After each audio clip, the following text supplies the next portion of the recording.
Thank you for joining me today. My name is John and I work for Baltimore County Public Library. If you are thinking about or are in the midst of starting your small business, you will want to complete a business plan. This will help you think objectively about the key elements of your business and inform your decision-making as you move forward. There are different types of business plans, but I'll focus on the traditional version, which is the most comprehensive. The traditional business plan has 9 parts, which are executive summary, company description, market analysis, organization and management, service or product line, marketing and sales, funding request, financial projections, and appendix. I'll now go into more detail about each section. The executive summary provides an overview of the entire business plan, along with a history of your company. This section tells where your company is and where you want to take it. Though this is the first section, sometimes people find this section easiest to fill out last.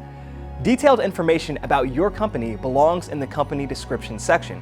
In this area, you'll describe the problems your business solves and what your typical customer looks like.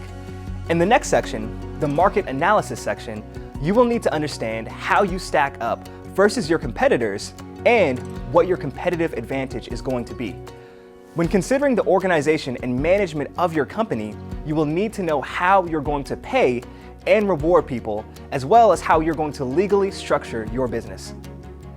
You will need to state whether you have or intend to incorporate your business as a C or an S corporation, form a general or limited partnership, or if you're a sole proprietor or LLC.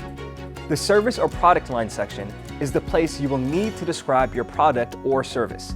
It also is where you will explain how your product or service benefits your customers and what the product lifecycle looks like. You will share your plans for intellectual property, like copyright or patent filings, here. The marketing and sales section of the business plan should describe how you'll attract and retain customers. You'll also describe how a sale will take place. If you need to request funding, make sure that the amount you ask for will cover whatever costs you will be incurring.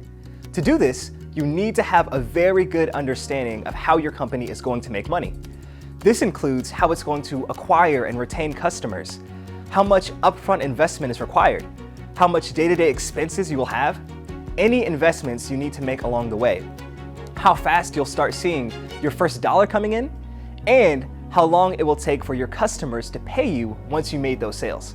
You should supplement your funding request with financial projections. Your goal is to convey that your business is stable and will be a financial success. Make sure to clearly explain your projections and match them to your funding requests. Use the appendix to provide any supporting documents or other requested materials. Common items to include are credit histories, resumes, product pictures, letters of reference, licenses, permits or patents, legal documents, and other contracts. And lastly, when you have finished your business plan, share it with advisors to get their feedback. If you've invested the time in putting together a solid plan, your likelihood of launching a solid business goes up dramatically. To see examples of business plans, check out BCPL's collection. You'll find helpful books like How to Write a Business Plan, Win Backing and Support for Your Ideas and Ventures by Brian Finch, and How to Write a Business Plan by Mike P. McKeeve. The information in this video was taken from lynda.com, one of BCPL's research databases, and from the Small Business Development Center, or SBDC, one of Baltimore County Public Library's partners.